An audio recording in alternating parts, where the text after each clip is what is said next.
गंजाम जिला आसिका पतंजलि जोग समिति पक्षर आज आसिका टाउन हॉल परिसर ठारे पूज्य गुरुदेव बाबा रामदेव 61तम जन्म जयंती पालन कर कार्यक्रम में वरिष्ठ सदस्य तथा क्रीड़ाविद एवं आईनजीवी दिलीप कुमार पाणिग्राही बाबा रामदेव जीवनी को सरल भाषा समस्त को बुझाई।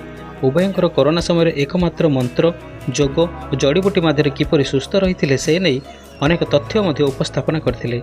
सेहिभଳି अनेक हजार वर्षर जीवन प्रणाली जोग को एक नूतन परिचय दे पार्थिबा स्वामी रामदेव को आम देश सहित अन्य देश में जोग को घरे घरे पहुँचाइबारे तांका अवदान अतुलनीय।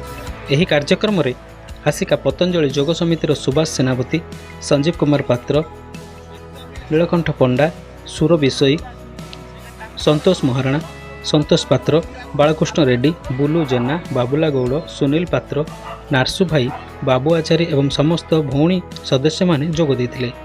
यह कार्यक्रम शेष में पतंजलि जोग समितिर सक्रिय सदस्य महादेव भाई उपस्थित रही समस्त सदस्यों को धन्यवाद अर्पण करथिले।